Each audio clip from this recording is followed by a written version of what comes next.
Hi, I'm Julian from Alibaba Cloud Database International Product Team. Welcome to join today's Alibaba Cloud webinar. Today, I'm going to talk about database products PolarDB, which is the next generation cloud-native database on Alibaba Cloud. This is the history and development of the Double 11 Shopping Festival in Alibaba e-commerce ecosystem since 2009. There have been 10 years. Every year, we are achieving the world record-breaking traffic. From 2009 to 2019, it is the technology behind the theme to support this development and evolution. Database is always there as the key infrastructure to support transactional traffic. This year, the order per second number reached 544,000, and 100 core systems are running on the public clouds. PolarDB as the cloud-native database system with elasticity and stability well supported this volume of transactional traffic. The number matters. This is another view of the order transaction increasing for peak number in the last 11 years. The curve is interesting for the day of the Double 11 Singles Day. People usually put all things to buy into the shopping cart first, then waiting for the very first second of the day, then rush into the website to pay the orders. You can imagine the traffic recent years. The orders increasing are all over 100 times.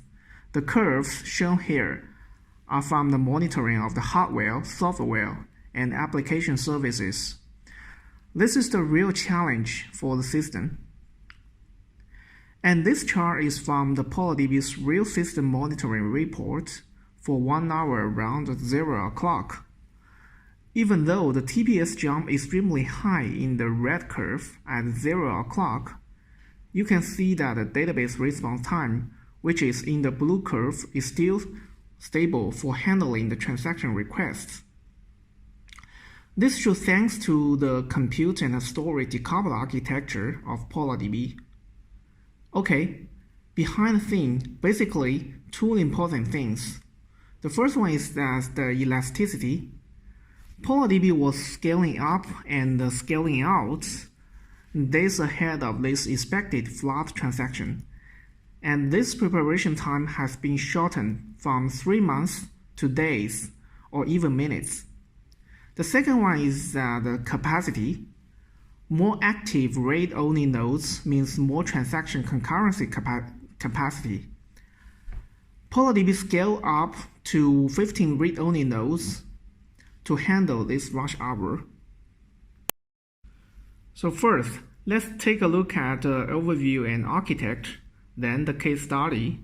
After that, I will do some demo for the PolarDB cluster operation, proxy and application access, and the system monitoring. First, it is overview and architect. At the time of 2008, Alibaba was using the IOE, IBM machine, Oracle database, and EMC storage. Due to both the IT cost and the scalability reason, we have decided to move to the open source and distributed solution to build the large-scale system to support the business development and increasing. We have done lots of enhancements in MySQL and storage layer like SSD for high concurrency and low latency. In 2014, PolarDB project was incubated for the storage and compute decoupling for the purpose of handling the challenge of fast business growth. Since we need more agile compute resource scalability, need more storage capacity, and also the fast failover availability, disaster recovery must also be there. At the beginning, the engine is mainly MySQL. And we also built and optimized with the caching layer in Memcache and tail. Tail is our own developed KV cache, which has been integrated into the PolarDB for Redis in the public cloud. PolarDB is G8 in 2017, also available in public clouds for cloud users for their business growth as well. Since also we have other database engine requirements, we also built PostgreSQL Oracle compatible version into the PolarDB. So PolarDB was born to meet the business demands of Alibaba Group and also drive the new business in the cloud era.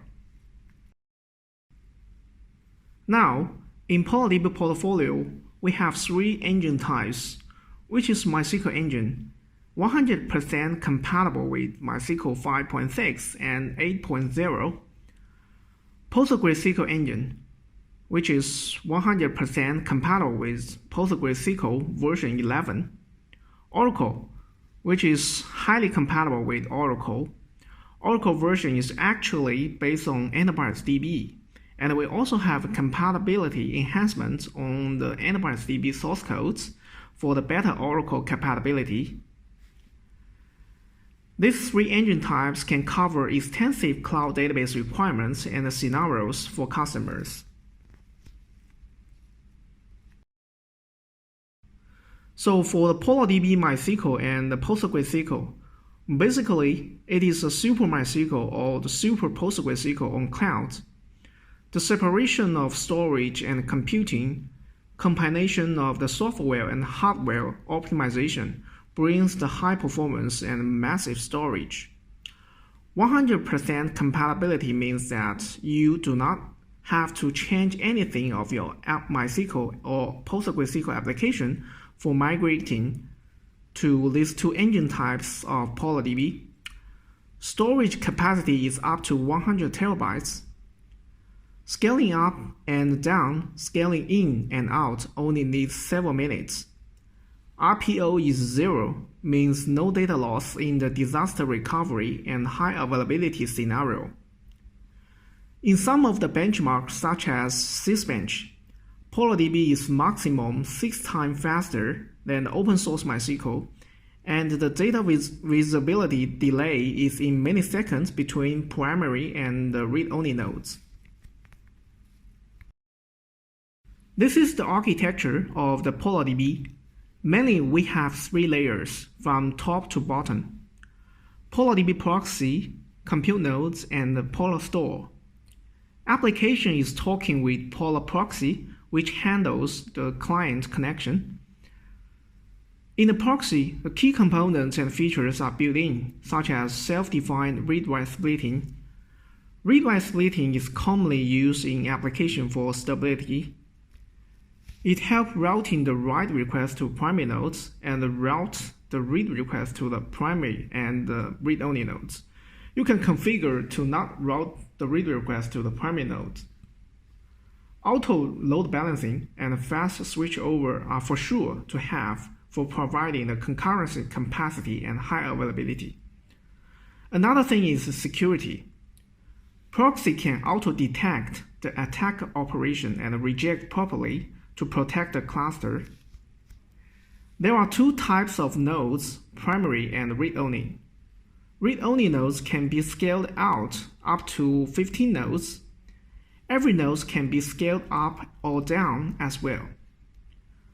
Polar store is the shared distributed storage layer. Basically, data has 3 copies in data chunks. They are replicated based on the redo lock and synchronized via the parallel raft protocol to ensure the consistency. Compute node and the Polar store communicate via the RDMA, which could achieve extremely low latency, just like accessing the data at local.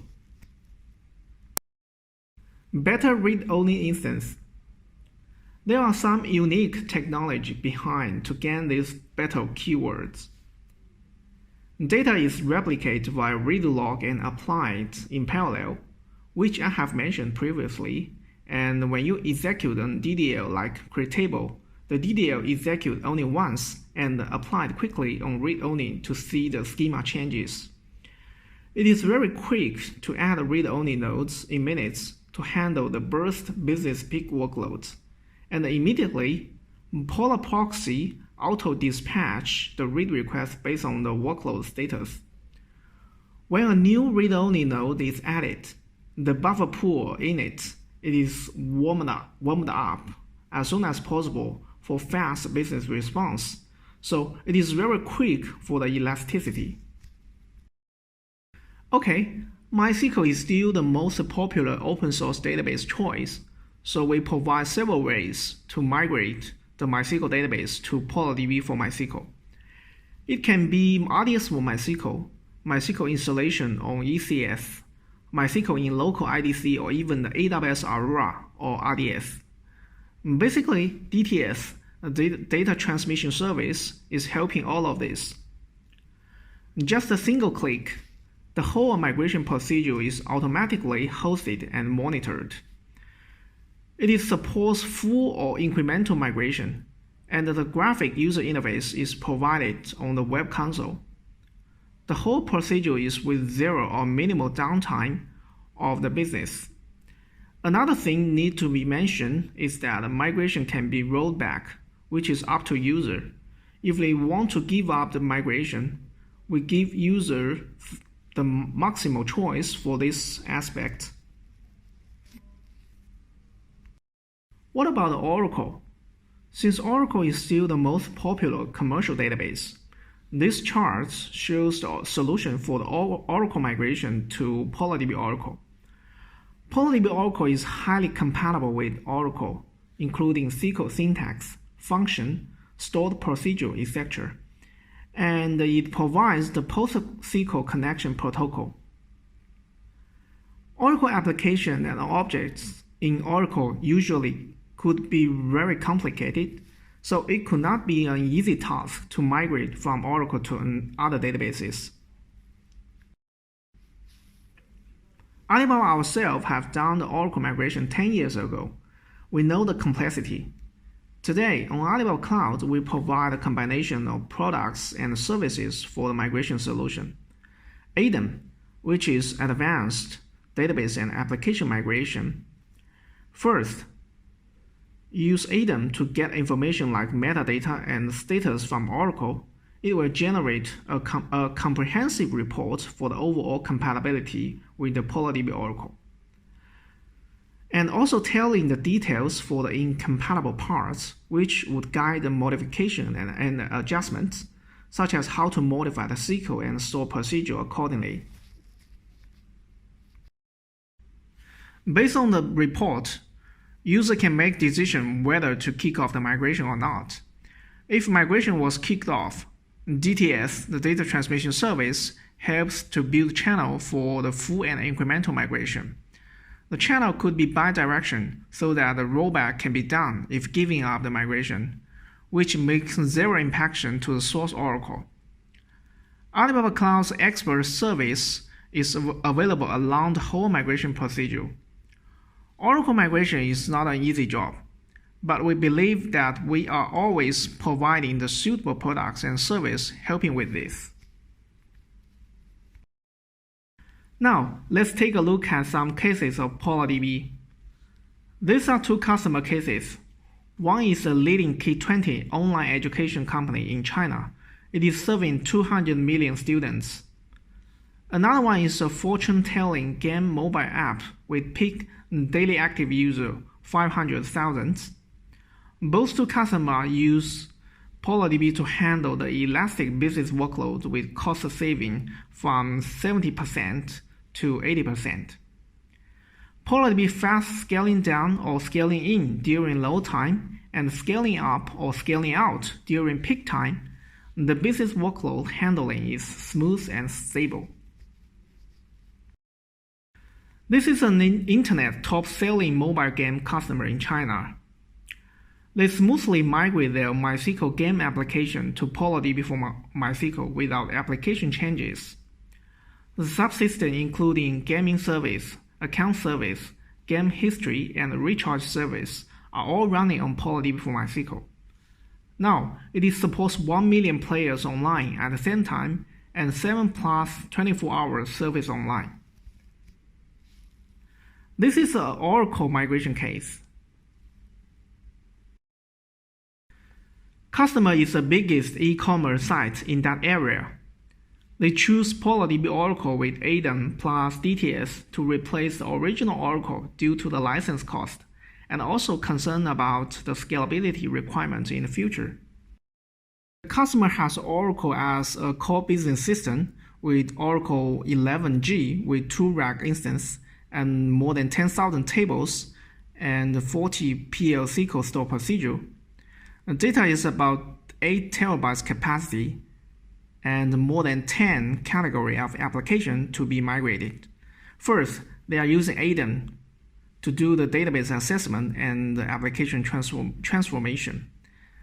And then using the DTS to kick off the data migration and the data synchronization. Finally, they cut off and put the production online on the PolarDB for Oracle. Finally, they are using the PolarDB Oracle to replace the legacy Oracle application and system. The specification they are using is 32 core and 256 GB memory dedicated instance with 1 permit node and 2 read-only nodes. And the storage is up to 100 terabytes to solve the scalability requirements in the future. This is another case for the Internet FinTech. Basically, they are doing the vertical and horizontal splitting from the access application layer to accessing the data cache layer and data position layer. And we also do the horizontal splitting to separate the different application systems, including the Elasticsearch, PolarDB for MySQL, DRDS, RDS, and even the AnalyticDB for MySQL as a data warehouse. So PolarDB as the key component in the transactional database system, it handles the burst workload with 10 times performance than the legacy application system. Now let's get into the demo. First, let's demo the cluster operation of the PolarDB. First, I will go to the website and enter the PolarDB product page. And here I select the Singapore region and also the pay-as-you-go purchasing mode. There are some create type like a default create type or create from RDS or migrate from RDS you can select.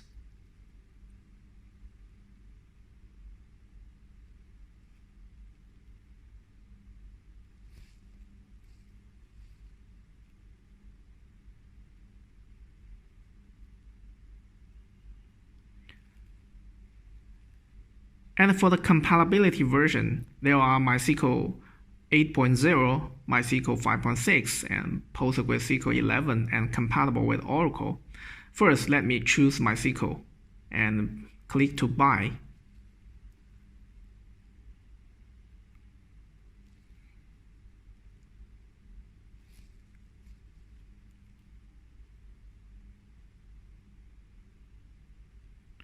After we purchase the order, and let's go to the web console. So you can see that the cluster is in the creating status. And now let me go to Singapore region again, and I will buy another cluster with the PostgreSQL version. Let's specify the specification and click to buy.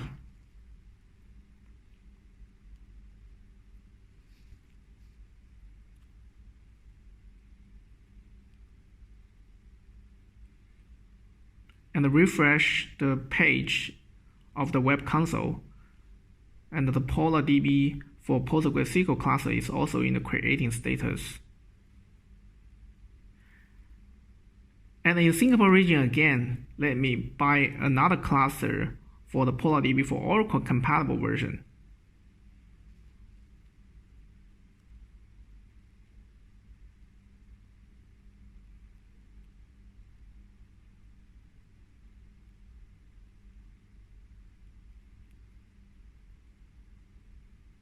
Refresh the web console page And also the cluster is in the creating status again. Now we have 3 clusters for both 3 subversions, MySQL, PostgreSQL, and Oracle in the Web Console.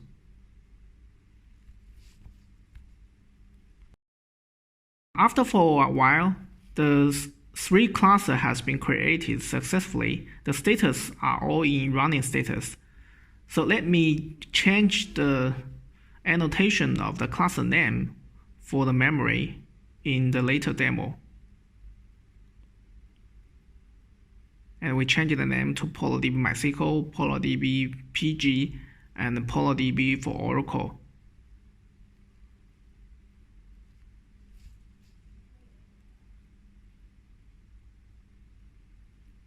Here you can see some cluster operation like clone cluster, remove to restore to the new cluster, and switch to the subversion or release the cluster operation option in the Web Console. And also you can change the configuration. One is the upgrade, one is the downgrade. So first let me go to the PolarDB for MySQL. You can see the 2 nodes. One is the primary node, another one is the read-only nodes. And the node operation can be done on the Web Console as well. And in the whitelist, let me create a whitelist. For later, I will do the demo for my local application to accessing the PolarDB cluster.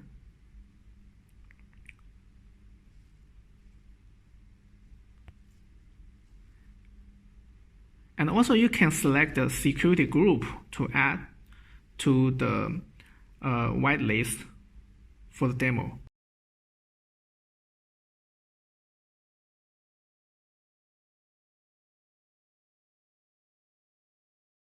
In the security management part, currently the PolarDB for MySQL support SSL. So click to enable the SSL. First, we need to select the protected address as in the VPC. And when the protected address is changed, the certificate automatically updated and your PolarDB cluster will restart.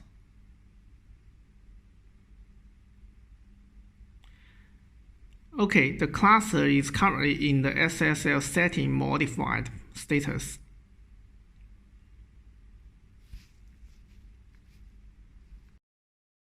It should take a while for enabling the SSL for the PolarDB for MySQL cluster.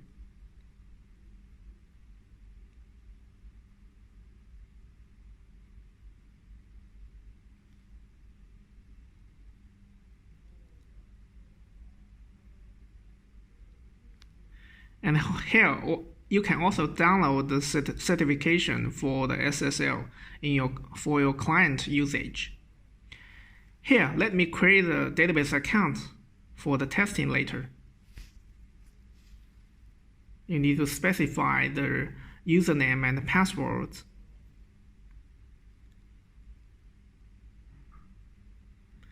And also the database.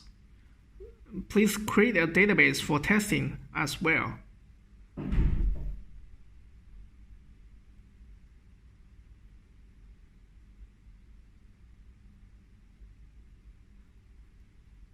This is the option for the backup and the restore. I will cover this topic later.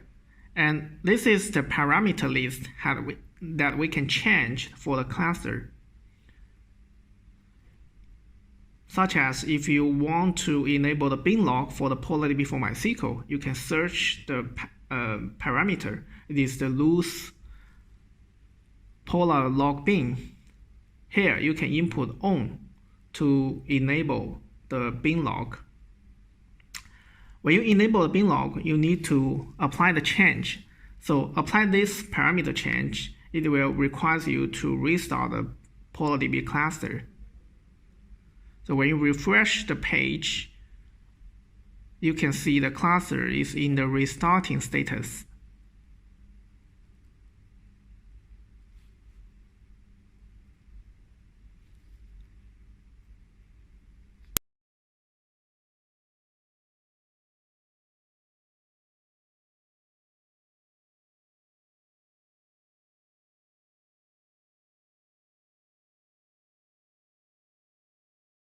Now the class has been restarted. Here we can add or remove nodes. First, we try to remove nodes. Since we only have single read-only node currently in the cluster, so we are unable to remove the read-only node since we must at least have one read-only node in the cluster. So let me try to add a node. The current billing method is pay-as-you-go, so the following configuration change play are available. Please pay attention to the pricing model of your newly added read-only nodes.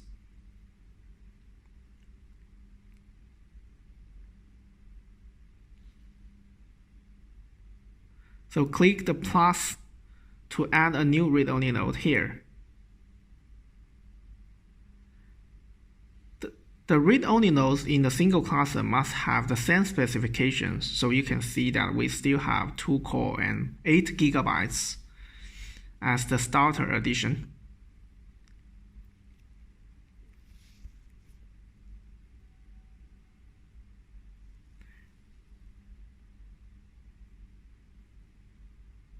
Click Activate. Refresh the web page. You can see the new read-only node is in the creating status.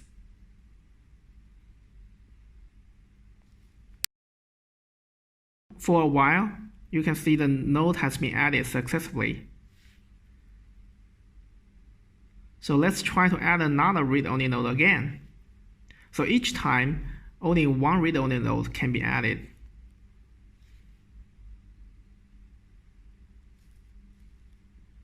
Refresh the web page, also in the added node status.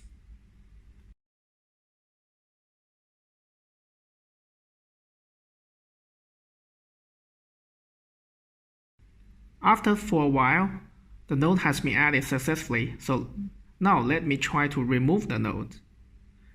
Click the minus to remove the specific nodes, and click Confirm.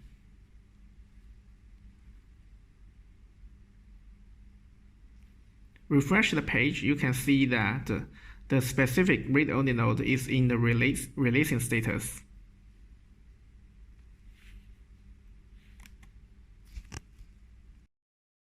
And also we can do the upgrade. So click the upgrade. You can specify the higher specification, like we upgrade to 4 cores and 16 GB in dedicated instance. And all the node specification will be upgraded at the same time. So the cluster is in the changing configuration status. After for a while, the changing status has been completed successfully.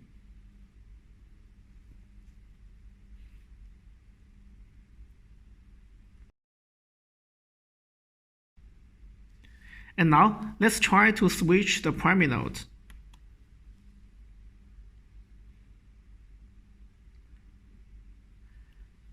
When you do the primary node switching, you must specify the target read-only node that you want to do the switch over.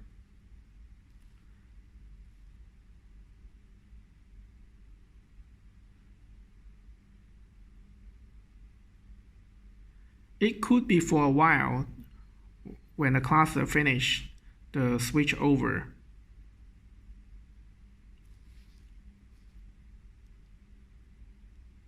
Here you can also do the node restarting.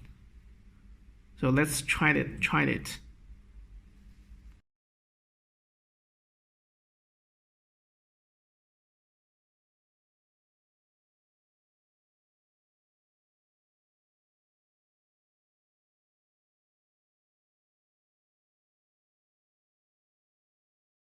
Currently, we can do the migration across Zhou for PolarDB for MySQL version. So in this panel, you need to select the target Zhou and the target vSwitch. And also, at this panel, we select the database all nodes, and the effect time is applied immediately. There is a help document describing that the across zone migration. So this is the multi-zone architecture description. Basically, in the region that we have two zones, and one is the primary zone, another one is the secondary zone. So in this kind of a multi-zone, we can do the multi-zone architecture for the PolarDB.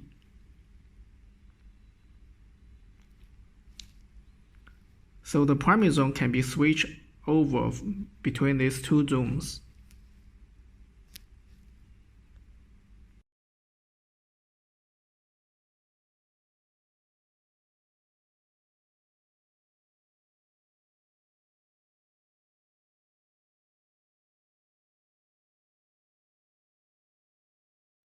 Click OK to kick off the cross-zone migration procedure. The status currently is migrating across zones. So before, the primary zone is the Singapore Zone A, and we are going to switch the primary zone from A to C.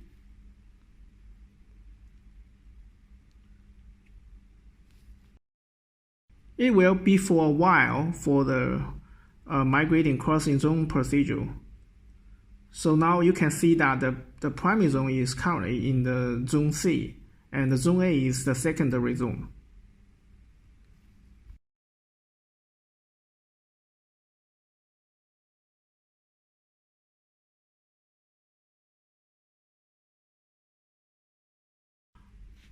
Also, let's take a look at the class operation for the PolarDB for PostgreSQL.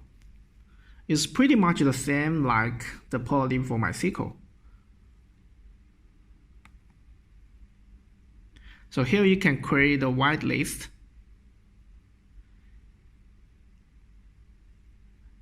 Let me add my IP address or public IP address of my laptop to the whitelist for the later my local application to access the PolarDB for PostgreSQL cluster.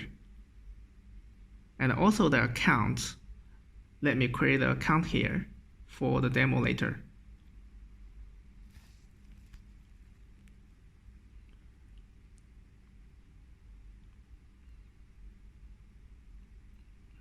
And I will create a database as well in PolarDB for PostgreSQL.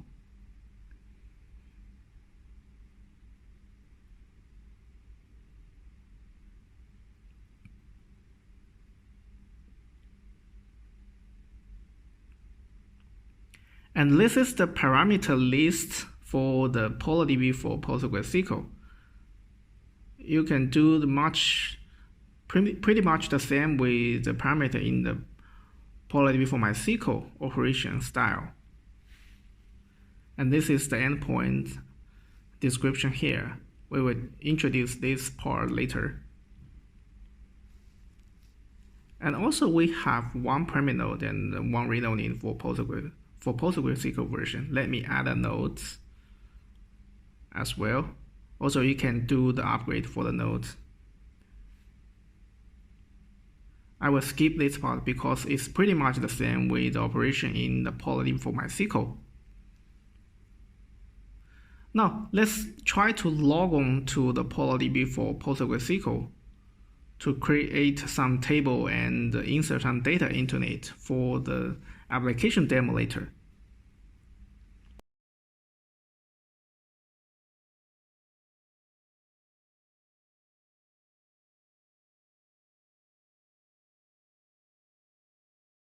So you can see the created database previously in the web console.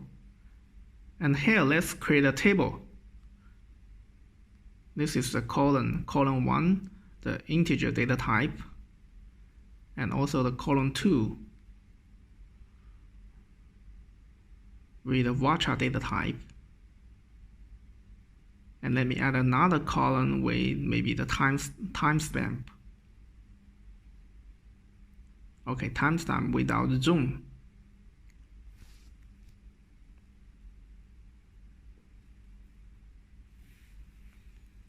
and specify the table name.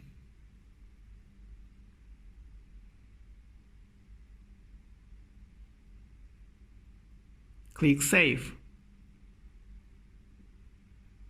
and OK to execute the DDL.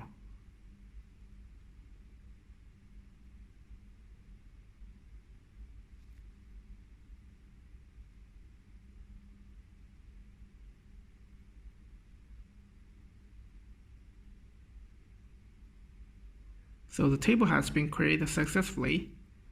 Now let me try to insert some data into it.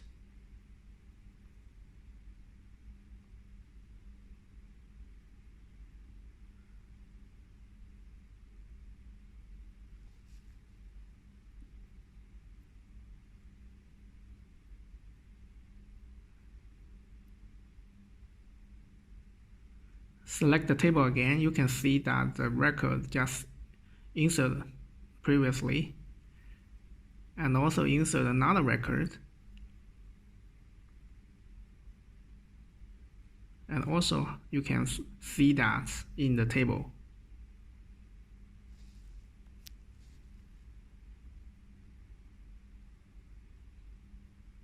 Okay, let's take a look at the PolarDB for Oracle.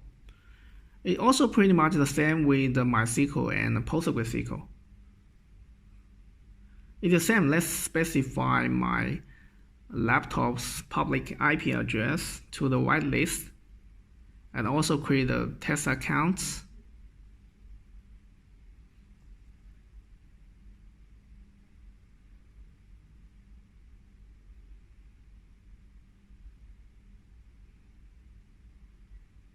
And create a database for testing.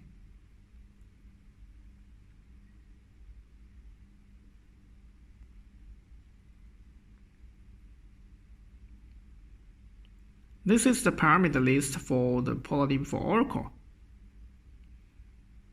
You can do some changes here and apply the changes. And also log on to the Oracle database, PolarDB for Oracle database, to create a table and insert some data into it. The operation is pretty much the same as we do in the PolarDB for PostgreSQL before.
And let me insert some data into this table.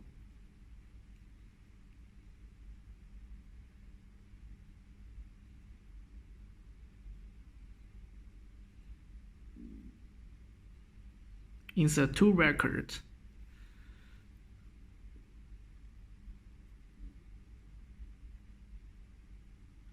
And you can see these 2 records by the select statement.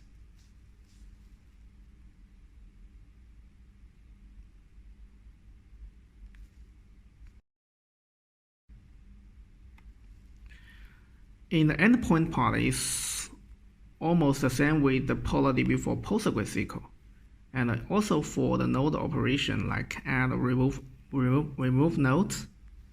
Okay, that's all for the cluster operation part. Now let's get into the proxy and application access part. As we mentioned before, the Polar proxy can do a lot of load balancing things. And here, the cluster endpoints can also be published by the PolarDB for proxy.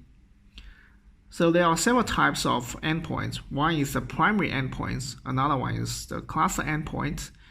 And also customer can do the customized cluster endpoint in the PolarDB for MySQL version. And the PolarDB for PostgreSQL and the PolarDB for Oracle version will also support the customization of the cluster endpoint later.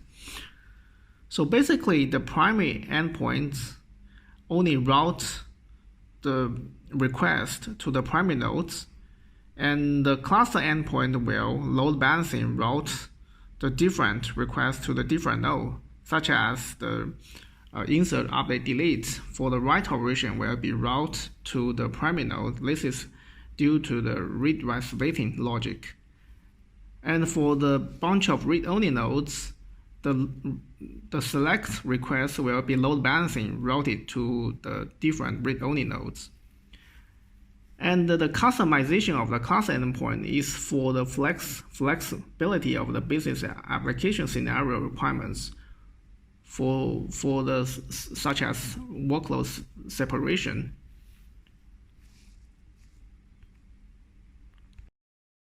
You have a bunch of read-only nodes. You can define two different cluster endpoints, and some of the read-only nodes are attached to the cluster endpoint 1, and others are attached to the cluster endpoint 2. And the application A is just using the cluster endpoint 1, and application B is using the cluster endpoint 2. So the read-only nodes are separated to serve the different application. This is for the business flexibility and stability design.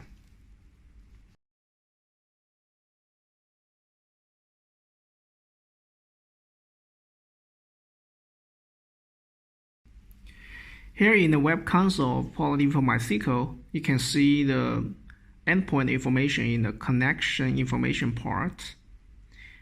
And for the demo, let me apply for the public endpoints later for my local application to using this public endpoint to access the PolarDB for MySQL cluster. It is in the creating endpoint status.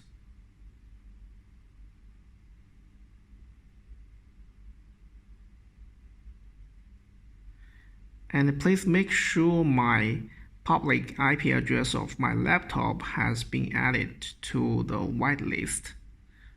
Otherwise, the clients will be blocked to access the PolarDB for MySQL. Okay, now it is in the whitelist. And also the public facing endpoint has been created successfully. Here is the cluster endpoint. It is recommended. Cluster endpoint will automatically do the read-write splitting for the primary node and the read-only nodes.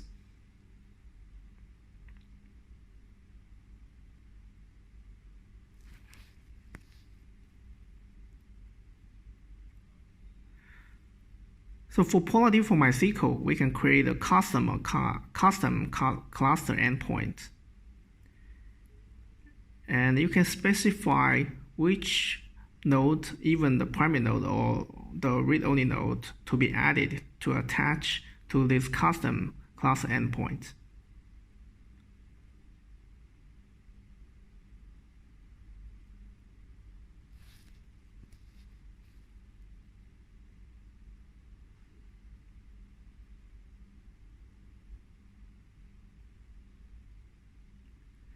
And also you can specify the read-write mode that this custom cluster endpoint will be taken.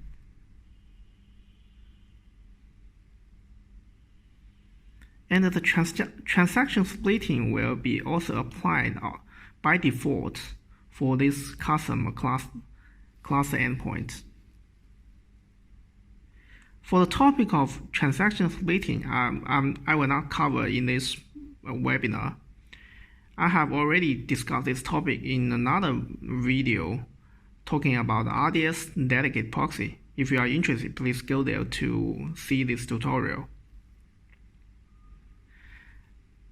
And here you can specify the offload read from primary node to on. That is to just only send the write request to the primary node, and all the read requests will be sent to the read-only node only.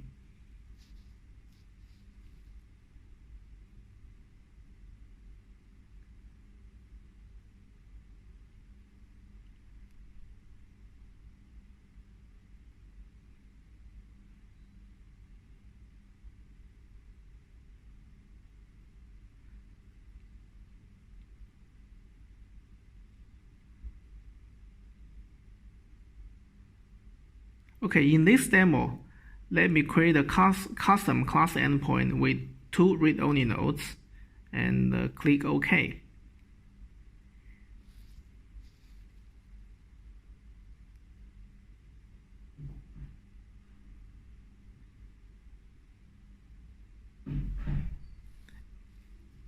And the custom class endpoint has been created successfully.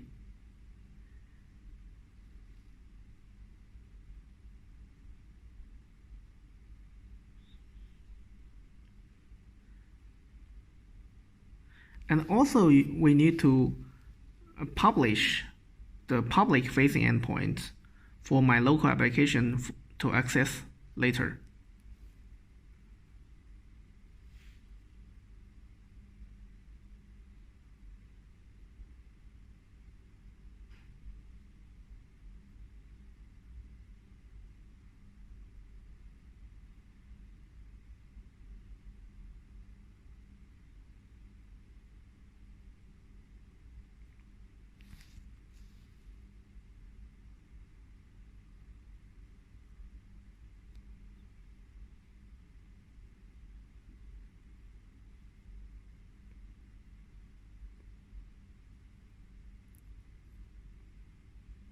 Now we have public endpoints and the default cluster endpoint and a newly created custom cluster endpoint for the PolarDB for MySQL in our demo.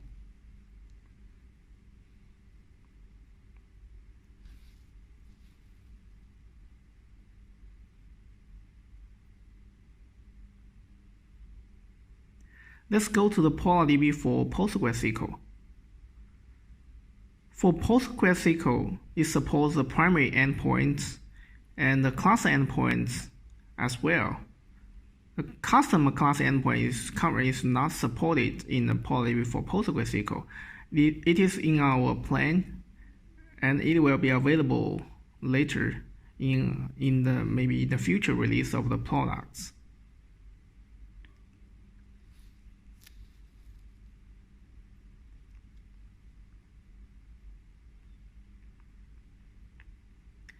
And for both the primary endpoints and the cluster endpoints, let's apply the public-facing endpoints for the local application access demo later.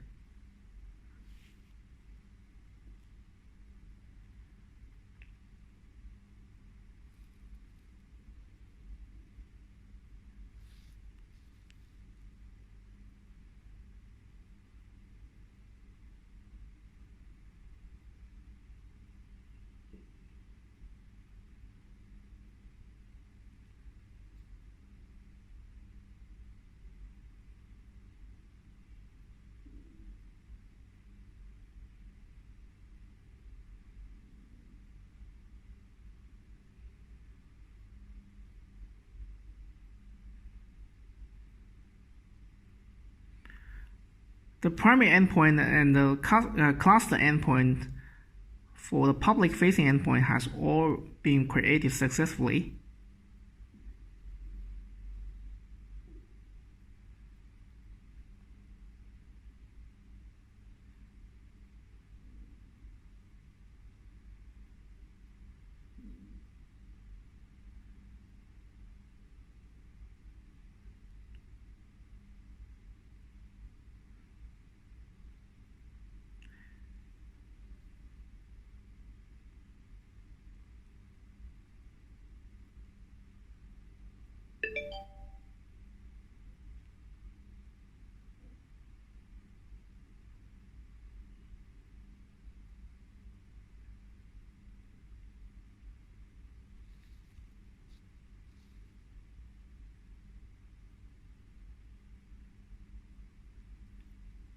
Okay, for the PolarDB for Oracle, the logic is pretty much the same with the PolarDB for PostgreSQL.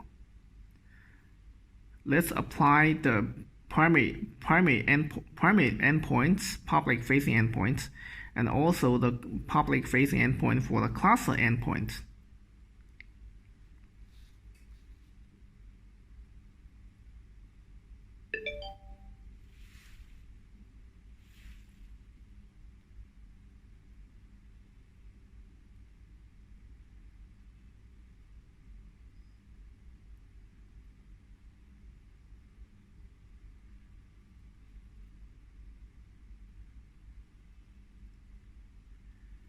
Now all the endpoint has prepared successfully.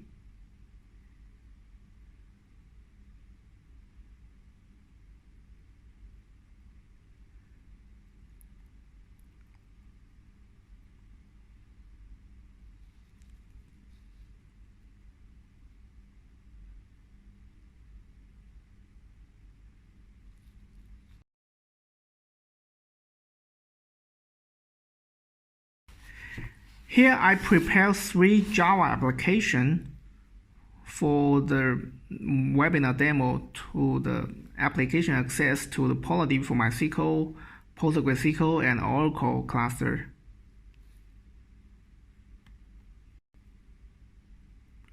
To demo the usage of these endpoints in the application, let me define the variable in the Java program.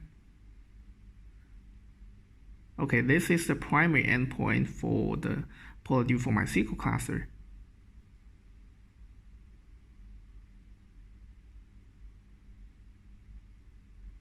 Let me also define the endpoint for the cluster.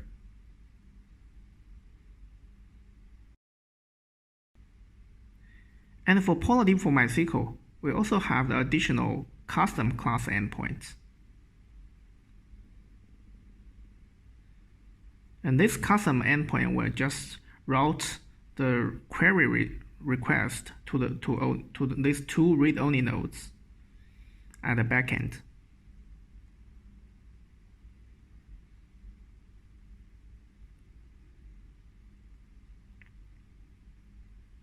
Pay attention that we are not using the SSL for this demo. So in the connection string, I define the use SSL parameter to false. Okay, now in the program, for the first time, I will use the primary endpoint. Let me compile the program and run it.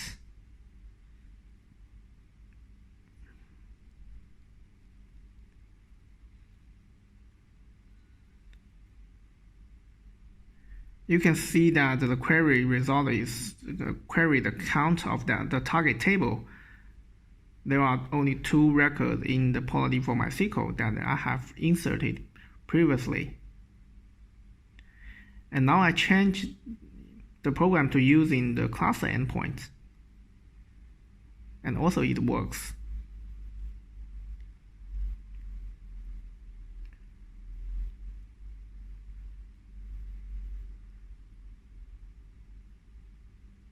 And then I will change to use the custom cluster endpoints to query the read-only nodes at the backend. Sorry, there is some compiling issue in my program. Okay, this is a typo. Let me fix it and recompile the program.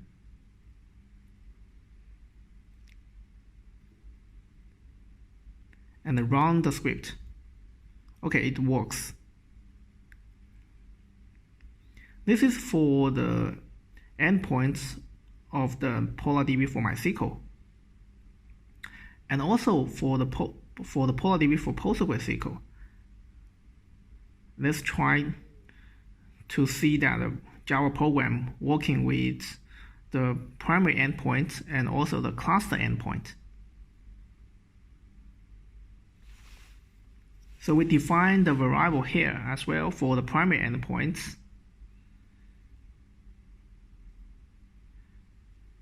And also another variable for the class endpoint.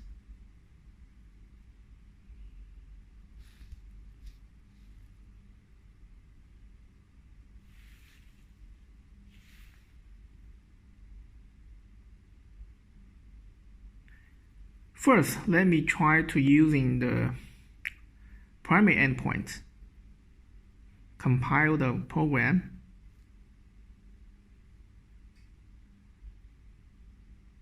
And run the program. Okay, the result count is 2 in the PolarDB for MySQL that we just insert 2 records previously.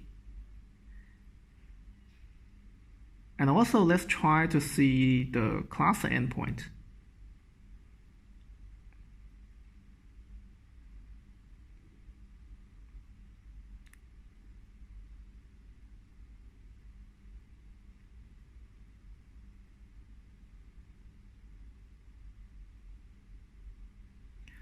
Okay, the cluster endpoint is also works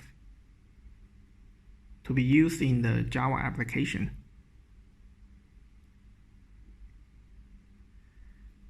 Finally, let's go to see the PolarDB for Oracle. PolarDB for Oracle has the same logic with the PolarDB for PostgreSQL. So currently we have primary endpoint and also the class endpoint. Also define a variable for the primary endpoint and also the class endpoint.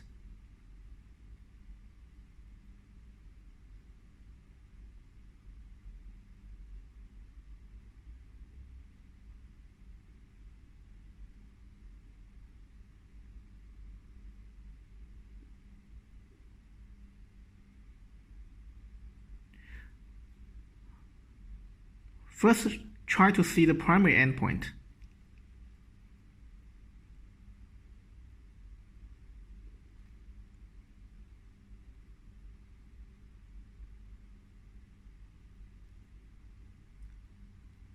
Okay, it works.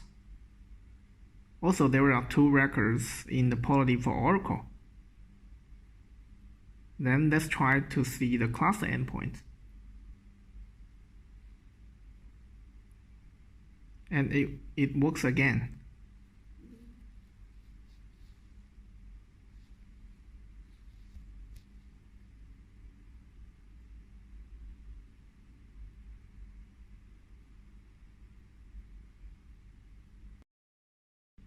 Okay, that's for the proxy and application access part. Finally, let's go to see the system and monitoring part in the webinar part 1.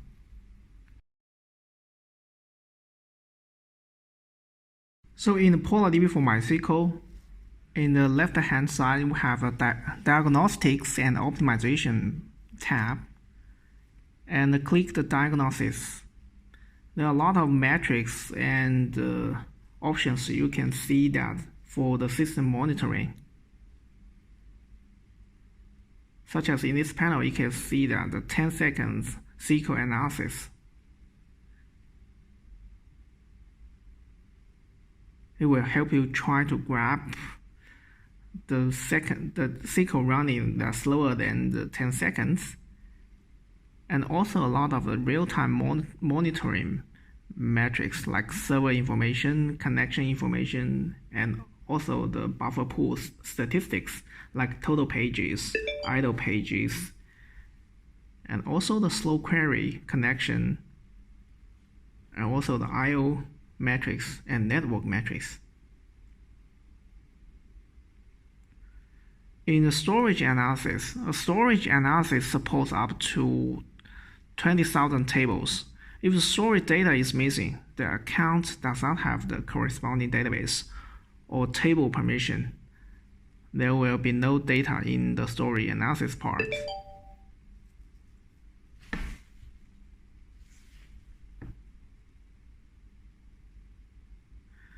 And we can see that the table-wise, the data storage perspective in the table space part,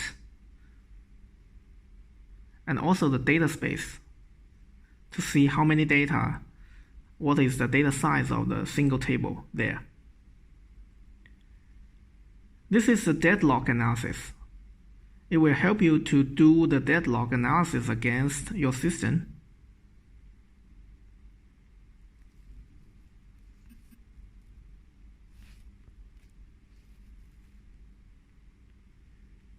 And the diagnostic report can specify the time range to generate a diagnostic report.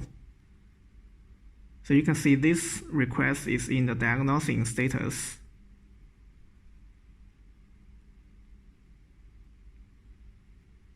And after it has been created, you can see the diagnostic report details. It is for the node wise, so you can deep dive into each node to see the metrics of the CPU, network, and IOPS, some kind of these statistics. And also help you to list the top 5 slow query.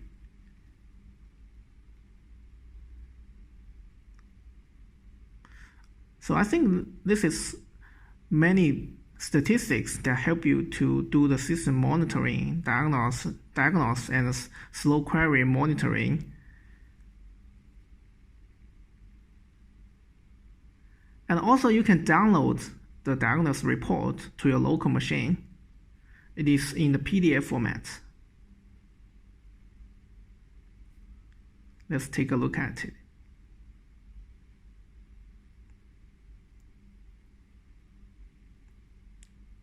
So based on this report, you can see the system status during the time range that you specified.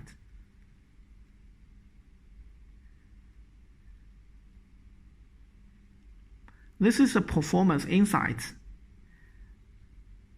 and it can be automatically refreshed to monitoring the memory, CPU usage, I/O, and session connection, and also the throughputs. In the monitoring, the CPU, QPS, TPS, and I/O throughputs, latency information can be put into the both cluster and node monitoring view in this web page.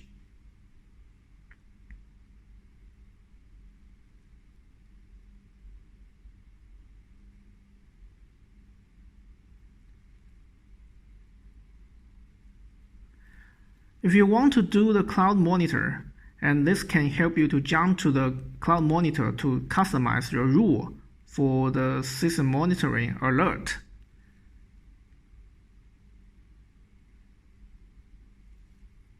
And in the slow query tab, this can help you to positioning and find the slow log trend in the web page.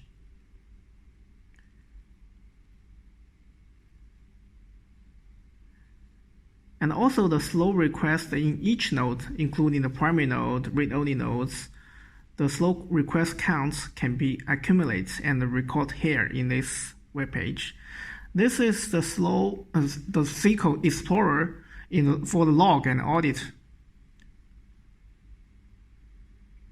You can specify by such as time range and keywords to set the query for the query history in this tab.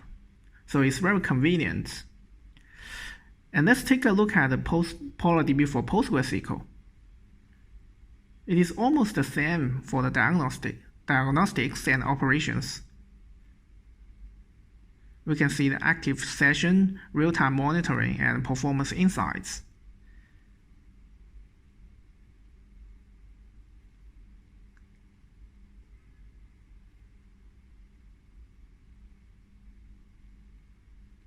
Also for the performance insights, performance trends, and the monitoring for the cluster and the nodes.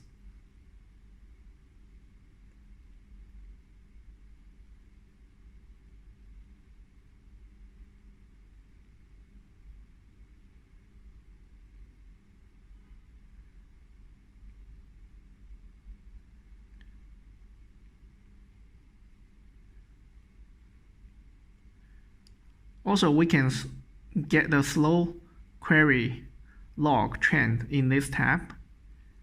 and for the log and the query audit in the SQL Explorer. The logic is pretty much the same also in the PolarDB for Oracle.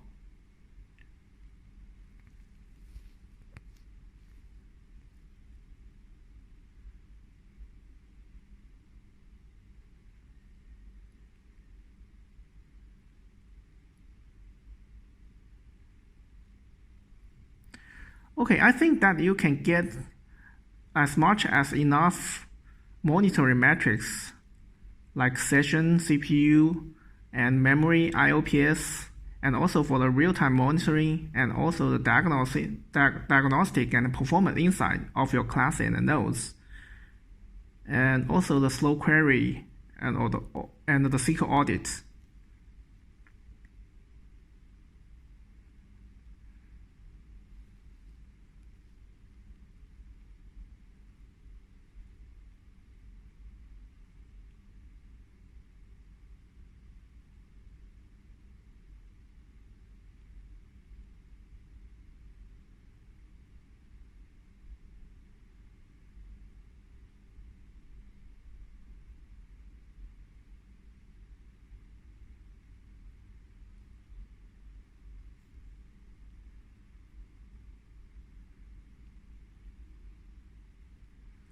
Okay, that's all for the system monitoring.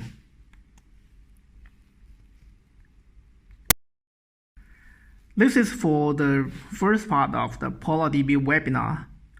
If you are interested for the PolarDB, please scan this QR code for more information. Thank you for your time and see you next time. Bye bye.